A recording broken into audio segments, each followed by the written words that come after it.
안녕하세요. 여러분은 여성과 남성 간 피임 책임의 불균형을 느껴보신 적 있으신가요? 오늘은 이러한 불균형을 기술 발전의 비대칭성과 함께 피임 기술과 젠더라는 주제로 살펴보고자 합니다. 목차는 다음과 같습니다. 먼저 피임의 정의를 시작으로 피임 기술의 현황, 기술 발전의 편향, 부작용 사례, 포용적 혁신 과제, 그리고 개발 방향 제안까지 순서대로 알아보겠습니다.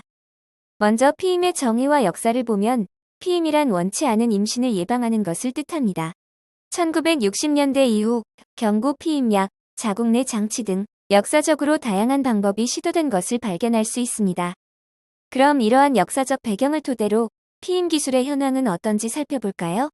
아래의 전 세계 피임 방법별 비율을 보면 여성 주도형 피임 방법이 73.9%에 이르는 반면 남성 주도형 피임 방법은 16.8%로 큰 차이를 보이는 것을 볼 수 있습니다.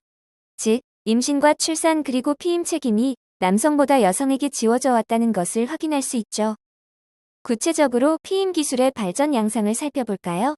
우선 여성용 피임 기술을 살펴보면 경구 피임약과 미레나 임플라논, 루프 등 기구 피임, 그리고 피임 주사 및 패치 등을 예시로 들 수 있습니다. 반면 남성용 피임 기술은 콘돔, 정관 수술 등 여성용 피임 기술과 달리 다양하지 않은 것을 확인할 수 있는데요. 그럼 우리는 여기서 어떤 의문을 제기할 수 있을까요?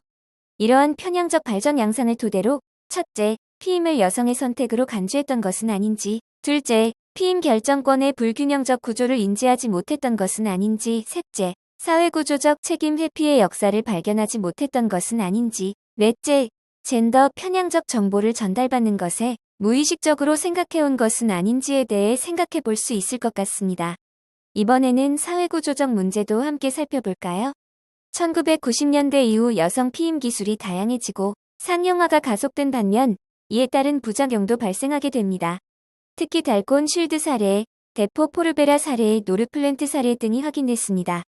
이는 여성의 몸에 지속적으로 실험하며 부작용을 초래했던 역사죠. 또한 한국 피임 기술의 풍경과 여성 사용자들 1950-1990 이영주에 따르면 루프 기구는 남편에게 피임 책임의 공유를 요구하기 어려웠던 여성들에게 매력적이었음을 확인할 수 있습니다. 즉, 피임과 관련된 사회구조적 문제가 역사적으로 뿌리 깊은 것을 확인할 수 있습니다. 특히 달콘 쉴드 사례는 많이 언급되는 부작용 사례입니다. 1971년에 판매가 시작된 달콘 쉴드는 정자를 죽이는 효과가 있을 것으로 판단된 구리를 가는 실로 만든 피임기기입니다. 여기에 피복을 씌워 자궁에 설치했지만 결국 구리가 부스러져 피복을 뚫고 자궁 조직 내로 파고들어 감염과 염증을 유발했습니다. 이는 피임기기 역사상 가장 큰 의료사고로 언급되죠. 집단 소송이 제기됨에 따라 1970년대 안전성 규제 강화와 의료기기 사전 승인 제도가 도입되는 등 1976년 MDA 제정의 계기도 됐습니다. 그럼 앞으로 이제부터는 어떻게 해야 할까요? 다음과 같은 포용적 혁신을 위한 과제와 방향을 제안해 볼 수 있습니다. 우선, 피임 기술의 연구개발은 여성이 기술의 수혜자가 아니라 피임 책임의 주요 부담자로 고착화되어 온 현실을 변화시키는 것에서부터 출발해야 합니다.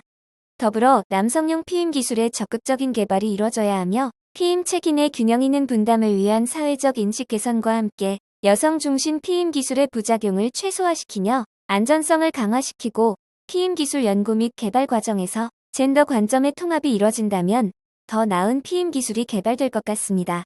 자, 지금까지 피임 기술과 젠더를 주제로 살펴봤습니다. 피임의 정의와 역사 그리고 편향적 발전과 구체적 사례, 그리고 앞으로의 발전 방향까지 살펴보니 어떠신가요? 인지하지 못했던 작은 부분을 인지함으로써 더 나은 미래로 가는 길을 찾았다고 생각됩니다. 오늘 살펴본 이야기가 피임에 대한 관점을 넓히고 균형 잡힌 책임과 포용적 혁신을 위한 논의의 시작점이 되기를 바랍니다. 참고 문헌은 다음과 같습니다. 감사합니다.